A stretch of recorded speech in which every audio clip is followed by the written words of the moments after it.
No aniversário de 30 anos da esposa, num restaurante de luxo, a sogra deu os papéis do divórcio, um presente da família.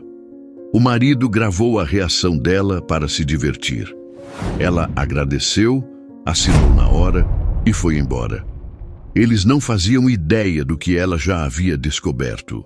O ar do restaurante sofisticado parecia denso, carregado com o perfume caro das flores de mesa e a expectativa silenciosa que precede grandes eventos.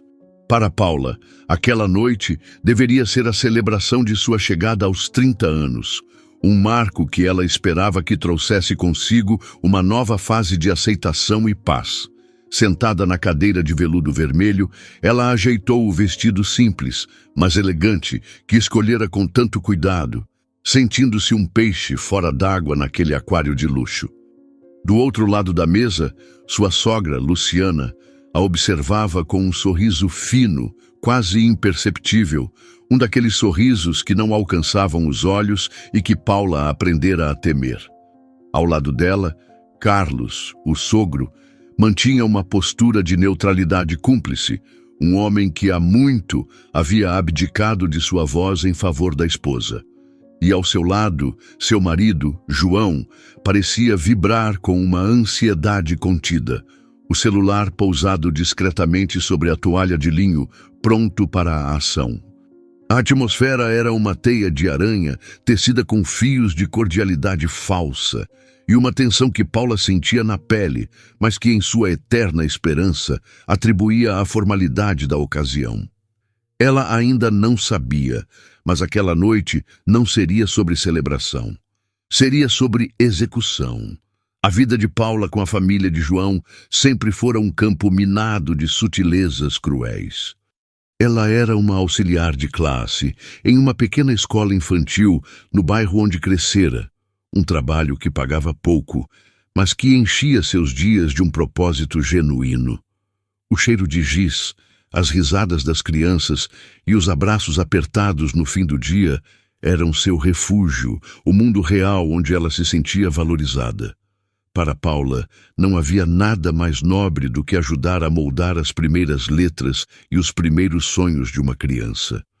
Era um trabalho de paciência, de amor, de dedicação invisível que construía os alicerces do futuro. Mas para Luciana, esse mundo era um atestado de mediocridade. Uma professora de jardim de infância, ela costumava dizer em jantares de família, com uma entonação que transformava a profissão em um xingamento velado.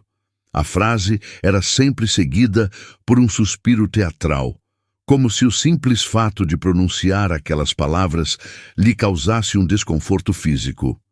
João, com o potencial que tem, formado em engenharia, trabalhando numa multinacional, ele merecia alguém que pudesse acompanhá-lo em seu crescimento, alguém que agregasse, entende?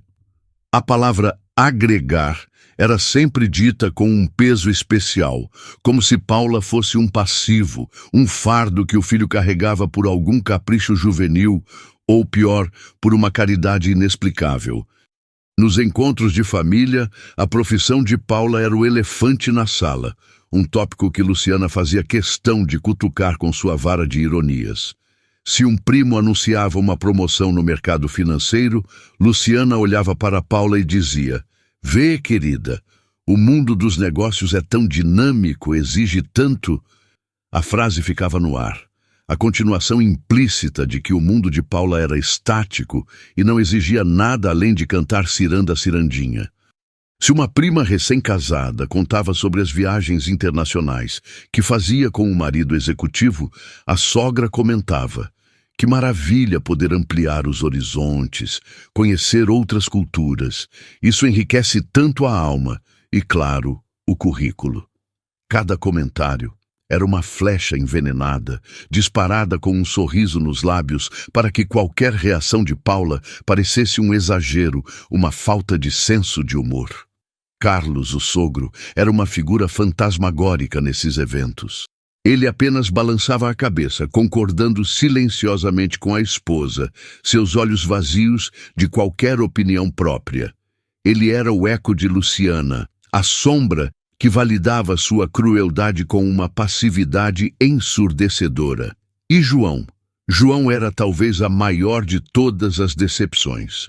No início do relacionamento, ele parecia admirar a paixão de Paula por seu trabalho. Dizia que achava lindo o jeito como os olhos dela brilhavam ao falar das crianças. Mas essa admiração foi se corroendo sob a chuva ácida e constante da desaprovação materna. Nos jantares, quando Luciana começava seu espetáculo, João desviava o olhar, envergonhado.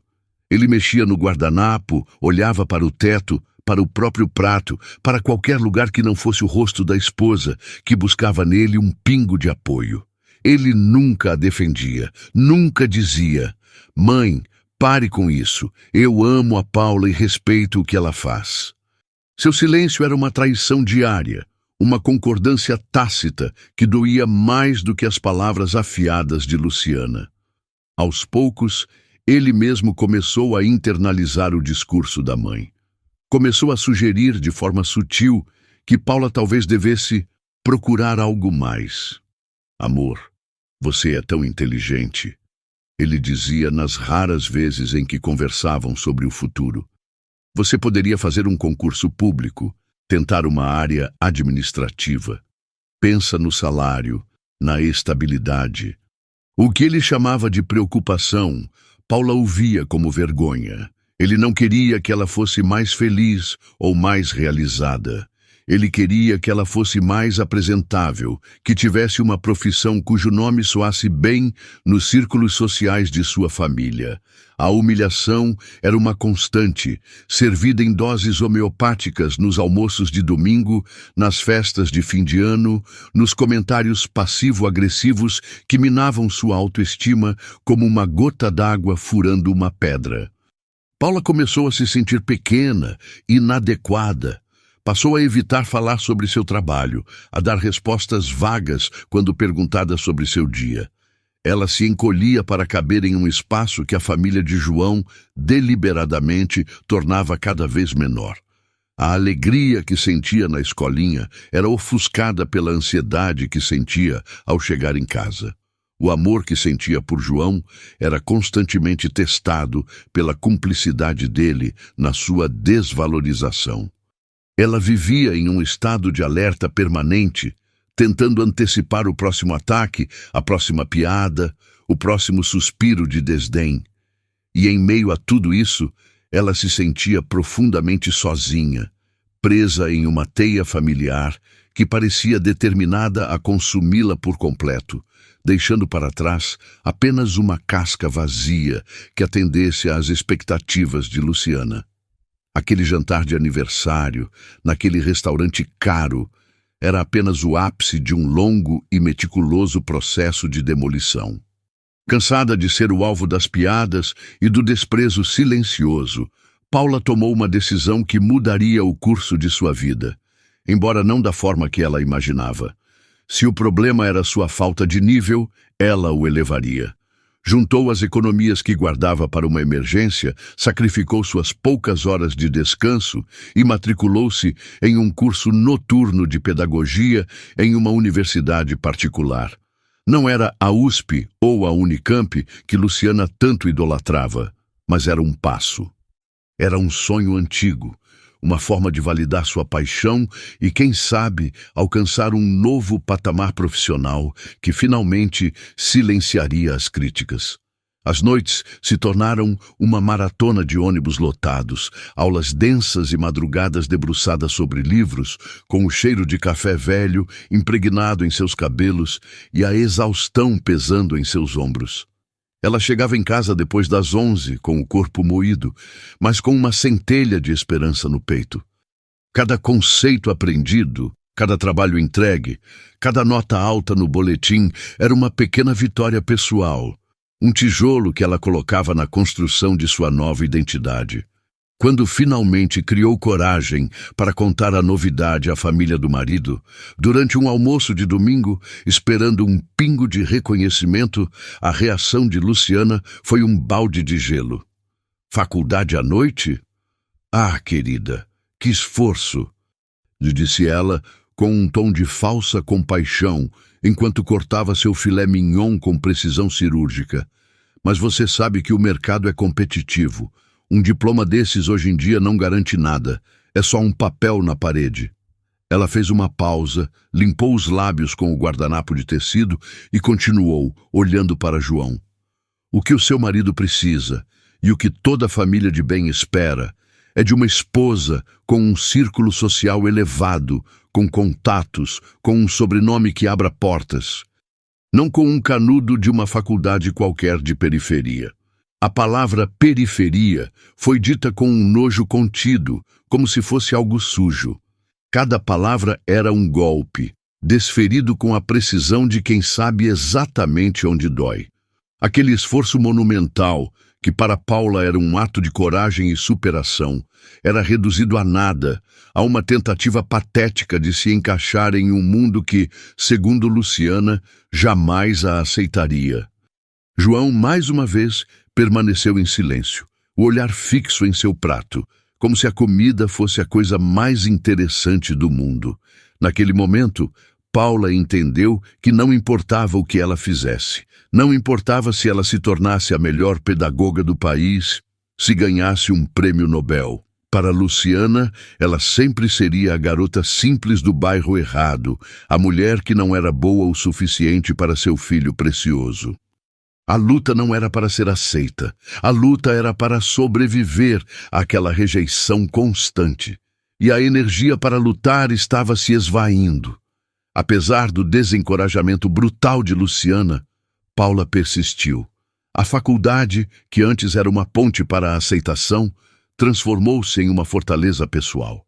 As palavras da sogra, em vez de a destruírem, acenderam nela uma teimosia feroz, uma determinação silenciosa de provar, não mais para eles, mas para si mesma, que era capaz. As noites continuaram sendo uma maratona de exaustão e aprendizado. Ela se tornou uma figura conhecida pelos motoristas da linha de ônibus que a levava para casa. A moça dos livros que cochilava com a cabeça encostada na janela fria e suada do coletivo.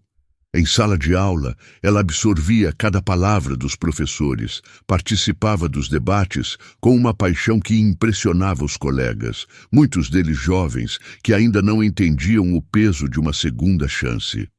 Paula não estava ali por obrigação ou para cumprir um rito de passagem. Estava ali para reconquistar um pedaço de si mesma que a família de João tentava arrancar à força. Seus trabalhos acadêmicos, que mesclavam a teoria de Piaget e Vygotsky com a experiência prática e visceral do chão de uma creche, recebiam elogios constantes. "Você tem uma sensibilidade rara, Paula", disse-lhe uma professora após a apresentação de um seminário. "Você não apenas entende a teoria, você a sente." Nunca perca isso. Aquelas palavras eram como um bálsamo para as feridas abertas pelas críticas de Luciana. Eram a prova de que, em algum lugar, seu valor era reconhecido. Enquanto sua vida acadêmica florescia, seu casamento murchava. João parecia cada vez mais distante, um estranho que dividia a mesma cama. O apoio que ele nunca deu se transformou em uma irritação mal disfarçada. Ele reclamava do cansaço dela, das noites em que ela chegava tarde demais para cumprir suas obrigações de esposa. Reclamava do dinheiro gasto com as mensalidades e os livros, sugerindo que aquele investimento não teria retorno. "Você está se matando por um sonho que talvez nem se realize, Paula", ele disse certa noite, enquanto ela estudava na mesa da cozinha. "Enquanto isso, nossa vida está parada. Meus amigos viajam, saem para jantar. E nós? Você está sempre cansada ou estudando?" Ele não via o sacrifício dela como um esforço conjunto para um futuro melhor, mas como um obstáculo para o seu conforto presente. A cumplicidade que um dia existiu entre eles havia se dissolvido, substituída por um ressentimento que pairava no ar como uma névoa tóxica.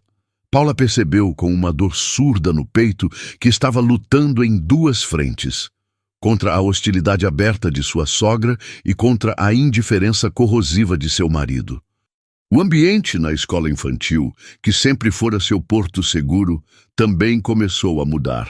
A diretora, Dona Elvira, uma senhora de bom coração, mas sobrecarregada, anunciou cortes no orçamento. As turmas ficaram mais cheias, os materiais mais escassos. O trabalho de Paula, que já era exigente, tornou-se hercúleo. Ela se desdobrava para dar atenção a 25 crianças pequenas, limpando narizes, mediando disputas por brinquedos, contando histórias e ainda tentando aplicar as novas técnicas pedagógicas que aprendia na faculdade. O salário, que já era baixo, parecia ainda menor diante do esforço sobre-humano. Em dias particularmente difíceis, quando uma criança chorava inconsolavelmente ou quando ela não conseguia impedir que um pequeno se machucasse em uma queda boba, a voz de Luciana ecoava em sua mente. Um trabalho sem futuro, sem reconhecimento. Naqueles momentos, a dúvida a assaltava. Será que ela estava mesmo no caminho certo? Será que toda aquela luta valia a pena? A exaustão física e emocional era tão grande que, às vezes, ela se pegava chorando silenciosamente no banheiro da escola, um lugar pequeno e com cheiro de desinfetante, o único onde podia desmoronar por 5 minutos antes de colocar um sorriso no rosto e voltar para a sala de aula. E foi em uma tarde cinzenta de terça-feira, dias antes de seu aniversário, que o destino resolveu intervir de uma forma que ela jamais poderia imaginar. Chegando em casa após um dia particularmente desgastante na escola, ela encontrou a correspondência empilhada sobre o aparador da entrada. Em meio às contas de luz, água e propagandas de supermercado, uma carta se destacava. O envelope era de um papel grosso, de cor creme, com um brasão discreto em relevo no canto superior. Não era uma conta. Não era propaganda. Era oficial. Seu nome completo, Paula Guedes de Almeida, estava impresso em letras sóbrias e elegantes. O remetente era um escritório de advocacia do centro da cidade, um nome que ela nunca tinha ouvido falar. Seu coração gelou. A primeira coisa que pensou foi em alguma dívida antiga que ela desconhecia, algum problema legal que João pudesse ter se metido. Com as mãos ligeiramente trêmulas, ela se sentou no sofá, a mochila da faculdade ainda nos ombros, e abriu o selo com cuidado. As palavras que leu a transportaram para um passado que ela mal conhecia, um passado envolto nas brumas da memória infantil. A carta falava de sua mãe, Maria, falecida há quase uma década de um câncer fulminante. Maria, a mulher de sorriso doce e mãos ásperas pelo trabalho incessante, que criara Paula sozinha com o suor de seu rosto. O advogado, em uma linguagem formal e respeitosa, explicava que sua mãe havia trabalhado por mais de 20 anos como diarista e, posteriormente, como cuidadora na casa de uma senhora idosa, Dona Amélia Monteiro. Paula lembrava vagamente do nome. Sua mãe às vezes comentava sobre a patroa, uma mulher solitária que vivia em um casarão antigo e que gostava de ouvir as histórias que Maria contava. A carta prosseguia, e cada linha parecia mais surreal que a anterior. Dona Amélia, que falecera alguns meses antes, aos 94 anos, era viúva e não tinha herdeiros diretos, nem sobrinhos ou parentes próximos que a lei reconhecesse. Em um testamento lavrado anos antes de sua morte, um documento que o advogado anexara em cópia, a idosa senhora havia deixado uma parte significativa de seus bens para a única pessoa que, segundo suas próprias palavras no documento, lhe demonstrara lealdade, afeto e cuidado em seus anos de solidão e esquecimento. Maria Guedes. Paula sentiu o ar faltar em seus pulmões. Sua mãe, uma herdeira? A mulher que contava moedas para pagar o aluguel no fim do mês? Parecia uma piada, um engano cruel.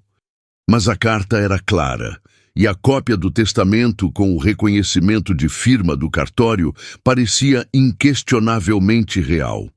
E então veio o golpe final, a frase que fez o mundo de Paula girar em seu eixo. Como sua mãe, a beneficiária primária, já era falecida, a herança, por direito de sucessão, passava diretamente para sua única filha e herdeira legal. Para ela, para Paula. O choque foi tão intenso que Paula precisou se levantar e andar em círculos pela pequena sala, a carta tremendo em suas mãos. Ela releu o documento 3, 4, 5 vezes. A herança não era uma quantia simbólica, um agrado. A lista de bens anexada pelo advogado era vertiginosa. Incluía o próprio casarão onde Dona Amélia vivera, uma propriedade suntuosa em um dos bairros mais nobres e arborizados da cidade, um lugar que ela só via pela janela do ônibus a caminho do centro. E além do imóvel, havia uma carteira de investimentos financeiros, ações, fundos, títulos do tesouro, cujo valor total a fez ler o número várias vezes para ter certeza de que não estava adicionando zeros a mais. Era uma fortuna. Uma quantia que ela não conseguiria juntar nem em 10 vidas com seu salário de auxiliar de classe. Naquele instante, sentada no sofá gasto de seu apartamento alugado, com o mundo girando ao seu redor, Paula sentiu algo que não sentia há muito tempo. Poder. Não o poder arrogante do dinheiro que Luciana tanto idolatrava, mas o poder silencioso e profundo da escolha. O poder da independência. Pela primeira vez em anos, ela vislumbrou um futuro onde não precisaria da aprovação de ninguém, onde sua felicidade não dependeria de ser aceita por uma família que a via como inferior. Ela poderia sair daquele apartamento, poderia terminar sua faculdade sem se preocupar com as mensalidades. Poderia pedir demissão da escola e abrir seu próprio negócio, talvez uma pequena creche com o método pedagógico em que tanto acreditava. Poderia viajar, conhecer o mundo. Poderia se divorciar de João. A última ideia a atingiu com a força de um raio. Ela poderia simplesmente ir embora. Uma onda de clareza fria e cortante a invadiu. Ela guardaria aquele segredo. Não contaria a João nem a ninguém. A revelação seria sua carta na manga, seu trunfo, a armadura que a protegeria no campo de batalha que se aproximava. Ela sentia, com uma intuição visceral, que o jantar de seu aniversário, que Luciana estava planejando com tanto afinco, não seria uma celebração. Seria um julgamento, e pela primeira vez ela iria para um julgamento segurando não apenas a verdade, mas também a chave para sua própria liberdade. Os dias que se seguiram à revelação da herança foram os mais surreais da vida de Paula. Ela se movia pelo mundo como se estivesse em um sonho, executando suas tarefas diárias no piloto automático, enquanto sua mente fervilhava com a magnitude do que havia acontecido. A carta do advogado e a cópia do testamento estavam escondidas no fundo de sua gaveta de roupas íntimas, dentro de um envelope pardo, um segredo explosivo guardado sob pilhas de sutiãs e calcinhas de algodão. Várias vezes ao dia, quando estava sozinha, ela abria a gaveta apenas para tocar o envelope, para se certificar de que era real, de que não havia sido uma alucinação provocada pelo cansaço. O peso daquelas folhas de papel era o peso de uma nova realidade, uma realidade que a assustava e a embriagava na mesma medida. Na escola, enquanto ajudava um aluno a amarrar os sapatos ou lia uma história sobre um patinho feio que se descobria cisne, ela sentia uma pontada de ironia. Ela era o próprio patinho feio da história e acabara de descobrir que tinha um par de asas magníficas escondidos sob a plumagem modesta. A descoberta da herança aguçou seus sentidos de uma forma extraordinária. Ela começou a observar a família de João com uma clareza que nunca tivera antes. Era como se uma névoa tivesse se dissipado, revelando os contornos nítidos e feios da manipulação e do desprezo que sempre estiveram ali, mas que sua esperança e seu amor por João a impediam de enxergar plenamente. A insistência de Luciana em organizar o jantar de aniversário em um restaurante caro, por exemplo, agora soava completamente diferente aos seus ouvidos. 2 dias após Paula receber a carta, a sogra ligou. Sua voz era um melado artificial, pegajoso e falso. Paula, querida, já decidi o lugar para a sua comemoração. Um restaurante italiano maravilhoso, super exclusivo. Quero fazer algo especial para você. Um evento à sua altura, para celebrar essa data tão importante. Antes, Paula teria se agarrado àquelas palavras com uma gratidão desesperada, vendo-as como um ramo de oliveira, um sinal de que seus esforços na faculdade estavam talvez começando a ser reconhecidos. Mas agora, com o conhecimento da herança guardado em seu coração como um tesouro, ela via a armadilha por trás da gentileza. A expressão, à sua altura, não era um elogio. Era o prenúncio de uma humilhação planejada para acontecer em um palco grandioso. O comportamento de João também se tornou transparentemente suspeito. Ele, que mal se lembrava da data do aniversário dela nos anos anteriores, de repente se mostrava animadíssimo com a festa surpresa que sua mãe estava organizando. "Você vai adorar, amor.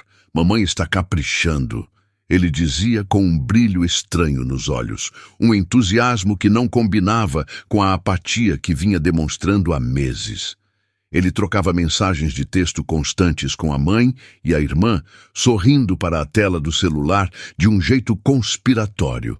Quando Paula passava por perto, ele virava o aparelho rapidamente, como um adolescente escondendo uma conversa proibida. A cumplicidade entre ele, a mãe e o sogro era palpável. Carlos, o sogro, em uma rara demonstração de iniciativa, também ligou para ela, sob o pretexto de confirmar o endereço. Sua sogra preparou uma grande surpresa, Paula. "Esteja linda, você vai se emocionar", ele disse, e o sorriso em sua voz era o de um cúmplice satisfeito, o de alguém que sabe o final do filme e se delicia com a ignorância da protagonista. Paula concordou com tudo, desempenhando com maestria o papel da nora ingênua e grata. "Nossa, Luciana não precisava de tanto", ela disse ao telefone. "Que gentileza da parte de vocês. Estou muito feliz." Cada palavra era uma peça que ela movia em seu próprio tabuleiro de xadrez. Um jogo silencioso que só ela sabia que estava sendo jogado. Enquanto eles planejavam sua emboscada, Paula planejava sua defesa, e sua defesa seria a verdade. Ela entrou em contato com o advogado, Dr. Arantes, um senhor de voz calma e paternal que a tratou com uma dignidade que ela não recebia em sua própria casa. Ela foi ao escritório dele em uma tarde em que disse a João que teria uma aula extra na faculdade. O prédio imponente no centro da cidade, com seu mármore frio e elevadores silenciosos, a intimidou por um momento, mas a sensação se dissipou assim que Dr. Arantes a recebeu. Ele explicou pacientemente cada cláusula do testamento, cada detalhe sobre os investimentos, cada passo do processo de inventário. Ele falou sobre Dona Amélia, a patroa de sua mãe, descrevendo-a como uma mulher de personalidade forte, mas muito solitária, que via em Maria uma confidente, quase uma filha. "Sua mãe falava muito de você para ela, Paula", disse o advogado, e os olhos de Paula se encheram de lágrimas. Dona Amélia sentia que, ao deixar essa herança para sua mãe, estava de alguma forma garantindo o futuro da filha que Maria tanto amava e pela qual tanto se sacrificava. Naquele momento, a herança deixou de ser apenas dinheiro e propriedades. Tornou-se um legado de amor, um elo final e poderoso com a mãe que ela perdera tão cedo. Ao sair do escritório, com cópias autenticadas dos documentos mais importantes guardadas em sua bolsa, Paula se sentia outra mulher. A validação que ela buscara por tanto tempo na família de João e que lhe fora negada com tanta crueldade, viera de uma fonte inesperada, do afeto póstumo de uma estranha e do amor eterno de sua mãe. Ela não precisava mais da aprovação deles. Ela não precisava mais se diminuir para caber no mundo mesquinho deles. A gratidão que sentia era imensa, mas também era uma gratidão que vinha com um senso de responsabilidade. Ela honraria a memória de sua mãe e a generosidade de Dona Amélia, vivendo uma vida plena, uma vida livre da toxicidade que quase a consumira.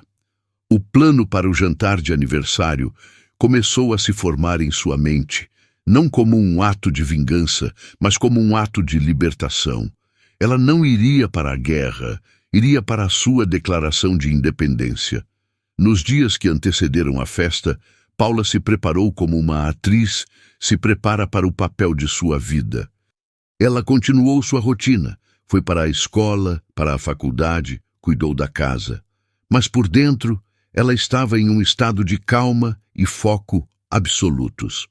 Ela observava João com uma distância quase clínica, notando como ele evitava seu olhar, como seus toques eram protocolares, desprovidos de qualquer afeto genuíno. Ele estava apenas cumprindo um papel, esperando o momento de dar o golpe final. A ironia era que ela também estava atuando, e sua performance era infinitamente mais convincente. Na véspera de seu aniversário, ele a abraçou na cama. Um abraço que pareceu ensaiado. "Amanhã será um dia inesquecível, meu amor", ele sussurrou em seu ouvido. "Sim, será", ela respondeu, com o rosto afundado no peito dele, para que ele não visse o sorriso determinado que se formou em seus lábios.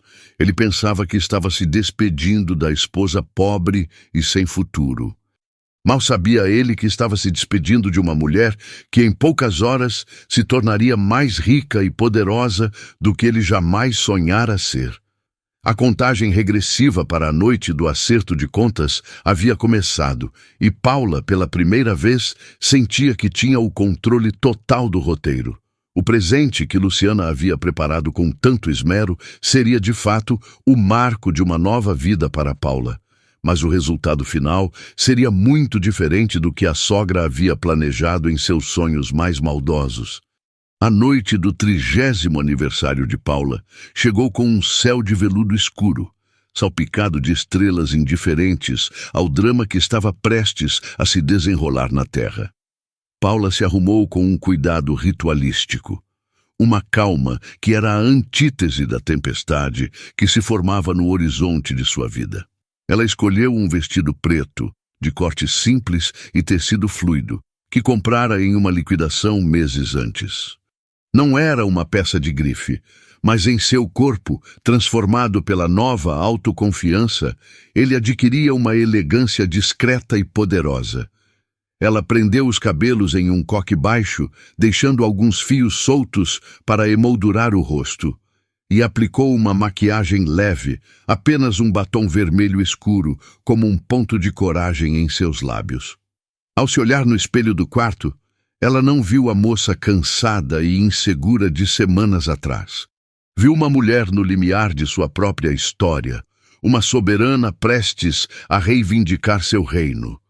Na bolsa, ao lado da carteira e do celular, repousava o envelope pardo contendo as cópias autenticadas do testamento e da matrícula do imóvel. Era sua arma, sua declaração, seu passaporte para a liberdade. João a esperava na sala, impaciente, já vestido com uma camisa social, que cheirava a amaciante e a pressa. "Você está linda", ele disse, mas seus olhos passaram por ela sem realmente a verem. O elogio foi automático, um item riscado de uma lista de coisas a fazer antes do grande evento. Ele estava mais interessado em seu relógio, na hora, na logística da emboscada. "Vamos, mamãe já deve estar chegando lá, ela odeia atrasos." Durante o trajeto de carro, um silêncio pesado se instalou entre eles. João tamborilava os dedos no volante, uma melodia nervosa que traía sua ansiedade. Paula olhava pela janela, observando as luzes da cidade passarem como borrões, sentindo uma estranha paz. Era a calma que antecede a batalha, a certeza de quem conhece seu próprio poder e sabe que, independentemente do resultado, não sairá derrotada. Ela não sentia mais a necessidade de preencher o silêncio, de buscar a aprovação dele, de decifrar seu humor. Ele havia se tornado um personagem secundário em sua própria vida, e ela o observava com a curiosidade distante com que se observa um ator em um palco.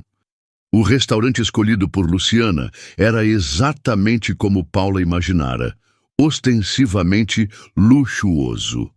Um manobrista de uniforme engomado abriu a porta do carro. O interior era um santuário de bom gosto duvidoso, com lustres de cristal que pendiam baixos demais, arranjos de flores que pareciam gritar sua importância e um burburinho de conversas abafadas pelo carpete grosso. Luciana e Carlos já estavam à mesa, uma mesa proeminente, escolhida a dedo para ter a máxima visibilidade. Luciana se levantou para recebê-los, vestida em um tailleur de seda crua que provavelmente custava mais do que o salário anual de Paula. Ela deu 2 beijos no ar, um de cada lado do rosto de Paula, o perfume forte invadindo suas narinas. "Querida, feliz aniversário, você está adequada", disse ela, o elogio finalizado com uma avaliação rápida que ia dos sapatos ao cabelo, deixando claro que adequada era o máximo que se podia esperar. Carlos apenas acenou com a cabeça, um sorriso vago no rosto, já se servindo de uma taça de vinho tinto. A mesa estava posta para 4, mas a energia ali era a de um pelotão de fuzilamento esperando sua vítima. O jantar se arrastou em uma encenação de normalidade.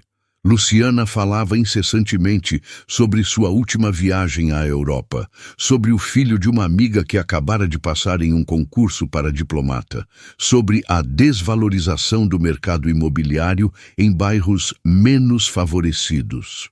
Cada assunto era uma oportunidade para traçar uma linha entre o mundo deles, o mundo do sucesso, do dinheiro, da relevância, e o mundo de Paula.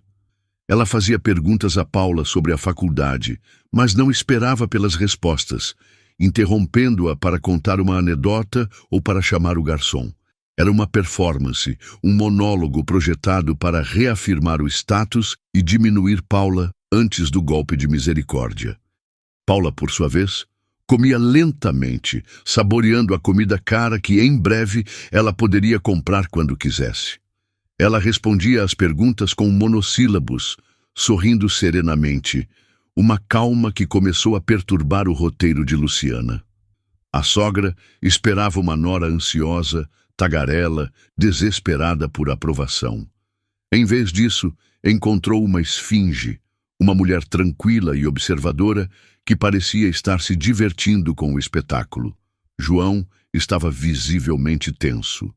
Ele bebia seu vinho rápido demais e seu celular, que ele colocara discretamente ao lado do prato, piscava com notificações que ele lia de soslaio. Ele era um péssimo ator, sua culpa e ansiedade transbordando em cada gesto. Ele tentava puxar assuntos triviais, sobre futebol, sobre o trânsito, mas suas palavras morriam no ar, engolidas pela tensão que emanava de sua mãe. Ele era um fantoche no teatro de Luciana, e os fios estavam começando a ficar visíveis demais. Em um determinado momento, quando Luciana descrevia com detalhes a suíte presidencial do hotel em que ficara em Paris, Paula sentiu um impulso de pena por João. Ele havia trocado a chance de um amor genuíno e de uma parceria real pela aprovação de uma mãe que o via mais como um projeto de sucesso do que como um filho. Ele estava tão aprisionado naquela teia quanto ela, com a diferença de que ele acreditava que sua prisão era um palácio. Finalmente, após o prato principal ser retirado, Luciana sinalizou para o garçom. Era a hora. "Bem, acho que chegou o momento mais esperado da noite", disse ela, sua voz subindo um tom, projetada para alcançar as mesas vizinhas. "O presente de Paula." Ela sorriu, um sorriso largo e predatório, e seus olhos brilharam. Carlos se ajeitou na cadeira, ajeitando o nó da gravata, como um espectador se preparando para o clímax. E João, o diretor amador daquela tragédia, pegou seu celular. Ele não tentou mais disfarçar. Apontou o aparelho abertamente na direção de Paula, o dedo indicador pronto para pressionar o botão de gravar. A luz vermelha discreta que indicaria a gravação ainda não estava acesa, mas a intenção era clara como o cristal do lustre acima de suas cabeças. Ele queria capturar o momento exato em que o mundo de Paula desmoronasse. Queria o close-up de seu rosto se contorcendo em dor e humilhação. Queria a trilha sonora de seus soluços. Com um gesto teatral, Luciana tirou de sua bolsa de grife um envelope retangular, de um papel perolado que cintilava sob a luz do restaurante. Era elegante, caro e completamente desprovido de qualquer calor humano. "Paula, querida", começou ela, e sua voz era um veneno doce. "Nós, como sua família, pensamos muito no que lhe dar. Algo que fosse significativo, algo que representasse uma mudança real em sua vida, um passo em direção a um futuro que você merece." Ela deslizou o envelope pela toalha de linho branco, fazendo-o parar exatamente em frente a Paula. O silêncio na mesa era absoluto. As conversas das mesas ao redor pareciam ter se distanciado, um zumbido indistinto no fundo. O universo de Paula se reduziu àquela mesa, àqueles 3 rostos que a encaravam com uma expectativa cruel, e ao envelope branco que continha sua sentença. Ou, como ela agora sabia, sua carta de alforria. Ela olhou para Luciana, depois para Carlos, e por último para João, que a encarava por cima da tela do celular, o rosto tenso de antecipação. Ela respirou fundo, não de medo, mas de preparação. O espetáculo estava prestes a começar, e pela primeira vez ela era a diretora. O envelope perolado repousava sobre a toalha de linho como uma promessa de gelo. Paula o encarou por um longo momento, sentindo os olhares de seus 3 algozes fixos nela, pesados como pedras. O mundo ao redor parecia ter se dissolvido em um borrão de luzes e murmúrios. Só existia aquela mesa, aquele instante suspenso no tempo. João, com o celular erguido, finalmente pressionou o botão. Uma minúscula luz vermelha piscou no canto do aparelho. O olho do ciclope agora oficialmente aberto, faminto pela imagem de sua devastação. Luciana sorria, um sorriso de Mona Lisa macabra, a satisfação antecipada repuxando os cantos de seus lábios perfeitamente contornados. Carlos, o eterno coadjuvante, pigarreou, um som nervoso que quebrou o silêncio tenso. "Abra, Paula", ele disse, sua voz um pouco mais alta que o necessário. Sua sogra escolheu com muito carinho. A ironia era tão espessa que poderia ser cortada com a faca de peixe que ainda estava sobre a mesa. Com uma calma que surpreendeu a si mesma, Paula estendeu a mão e pegou o envelope. O papel era liso e frio ao toque. Ela não o rasgou com a ansiedade que eles esperavam. Em vez disso, passou o dedo pela aba, descolando-a com uma precisão deliberada, como se estivesse abrindo uma correspondência de rotina. O som suave do papel se separando foi o único ruído naquele vácuo de expectativa. De dentro, ela puxou um maço de folhas dobradas. O papel era diferente, mais comum, o tipo usado em escritórios. No topo da primeira página, em negrito, o cabeçalho de um conhecido escritório de advocacia especializado em direito de família saltou a seus olhos. E logo abaixo, as palavras que deveriam ser sua ruína: petição de divórcio litigioso. Seu cérebro registrou a informação sem choque, sem pânico. Era exatamente o que ela esperava. Apenas a palavra litigioso adicionava uma camada extra de crueldade. Eles não queriam um divórcio amigável, queriam uma briga, uma guerra, para subjugá-la ainda mais. Ela folheou os documentos lentamente, página por página. A petição, redigida em um jargão legal e impessoal, citava diferenças irreconciliáveis e incompatibilidade de projetos de vida. Havia uma cláusula sobre a partilha de bens que era comicamente simples, já que o apartamento era alugado e o carro financiado no nome de João.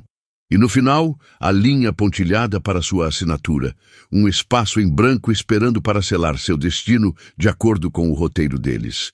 Enquanto lia, ela podia sentir a impaciência crescendo na mesa. Aquela calma não era a reação que eles haviam ensaiado.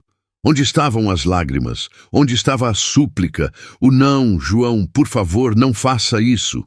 Onde estava o drama que faria o vídeo de João viralizar no grupo da família? E então, querida, a voz de Luciana cortou o ar, afiada como um estilete. Não vai dizer nada? Ficou sem palavras com a nossa generosidade? O sarcasmo era explícito agora. A performance da nora grata havia acabado. Paula levantou os olhos dos papéis. Ela não olhou para Luciana. Olhou diretamente para João, para o homem que um dia amara, que agora a filmava com a frieza de um documentarista da vida selvagem, registrando o abate de uma presa. Em seus olhos, ela não viu ódio nem tristeza. Viu apenas um vazio, a constatação final de que o homem com quem se casara não existia mais, se é que um dia existira. E então algo extraordinário aconteceu. Em vez de chorar, Paula sorriu. Não um sorriso forçado ou amargo, mas um sorriso genuíno, sereno, quase divertido, que iluminou seu rosto e confundiu completamente seus adversários. Uma caneta, disse ela, sua voz clara e firme. Vocês pensaram em tudo, imagino. Luciana, pega de surpresa, hesitou por um instante. Depois, como se retomasse o controle, tirou de sua bolsa uma caneta de grife, pesada e dourada, e a colocou sobre a mesa com um clique seco. Claro, querida, para facilitar as coisas. Paula pegou a caneta. O metal era frio e pesado em sua mão. Ela posicionou os papéis sobre a mesa, encontrou a última página, a da assinatura, e sob os olhares atônitos de Luciana, Carlos e João, assinou seu nome com uma caligrafia fluida e elegante. Paula Guedes de Almeida. O traço final foi um floreio de pura e inegável liberdade. Ela não hesitou, não tremeu. Foi o autógrafo mais importante de sua vida. Ela empurrou os papéis assinados de volta para o centro da mesa. O celular de João vacilou em sua mão, a imagem tremendo por um segundo. A testa de Luciana se franziu em uma expressão de completa perplexidade. Aquilo não estava no roteiro. A vítima não estava se comportando como vítima. Obrigada, disse Paula. E sua voz ressoou com uma sinceridade que os deixou ainda mais desorientados. Este é, sem a menor sombra de dúvida, o melhor e mais libertador presente de aniversário que eu já ganhei em toda a minha vida. O queixo de Luciana caiu, literalmente. Sua boca se abriu em um pequeno O de choque, a máscara de arrogância se estilhaçando em 1000 pedaços.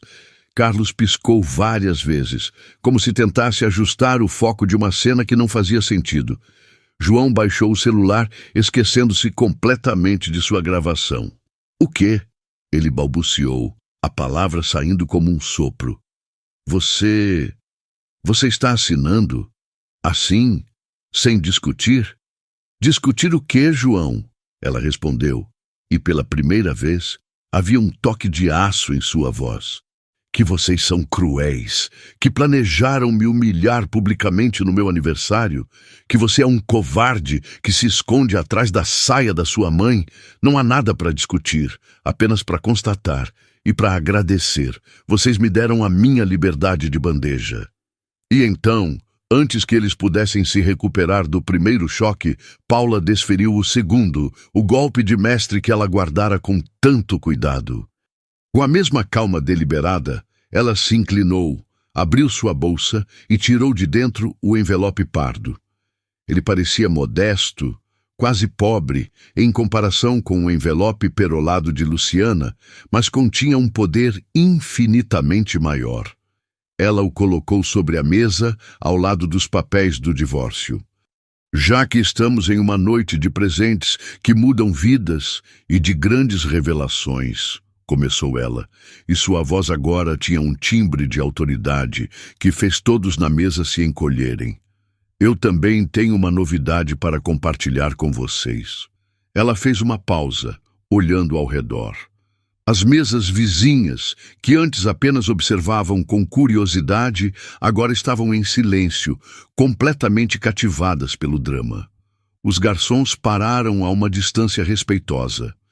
O restaurante inteiro havia se tornado seu palco.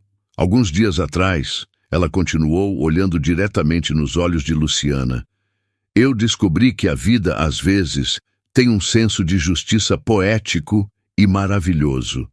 Descobri que a bondade e a lealdade da minha mãe, qualidades que vocês nunca souberam valorizar e que sempre foram motivo de desprezo para vocês, foram recompensadas de uma forma que vocês, em sua obsessão por status e dinheiro, jamais poderiam conceber.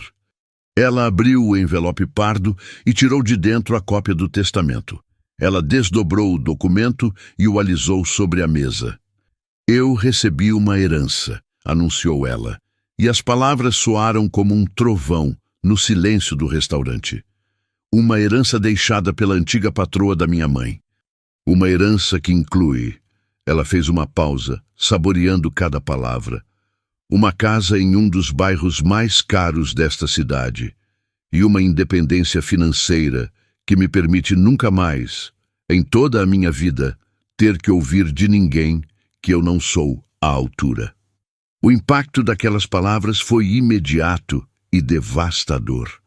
O rosto de Luciana passou do choque para a incredulidade e, em seguida, para uma palidez cadavérica. Carlos engoliu em seco, o pomo de Adão subindo e descendo em seu pescoço. E João olhava para Paula como se a visse pela primeira vez. O celular caiu de sua mão sobre a mesa com um baque surdo, a tela escura agora refletindo o rosto atônito de um homem que acabara de perceber que havia jogado fora um bilhete de loteria premiado no exato momento em que o prêmio era anunciado. A esposa que ele desprezava, a professorinha que o envergonhava, era agora, inacreditavelmente, uma herdeira. E ele acabara de assinar os papéis que o separavam dela e de sua fortuna para sempre. O silêncio que se seguiu à revelação de Paula foi mais profundo e mais pesado do que qualquer ruído. Era um vácuo, um buraco negro de choque que sugou todo o ar daquela mesa. Luciana estava congelada, a boca ainda ligeiramente aberta, os olhos fixos no testamento sobre a mesa, como se fosse uma serpente prestes a dar o bote. Sua mente, tão rápida para a maldade e para o cálculo social, simplesmente não conseguia processar a informação.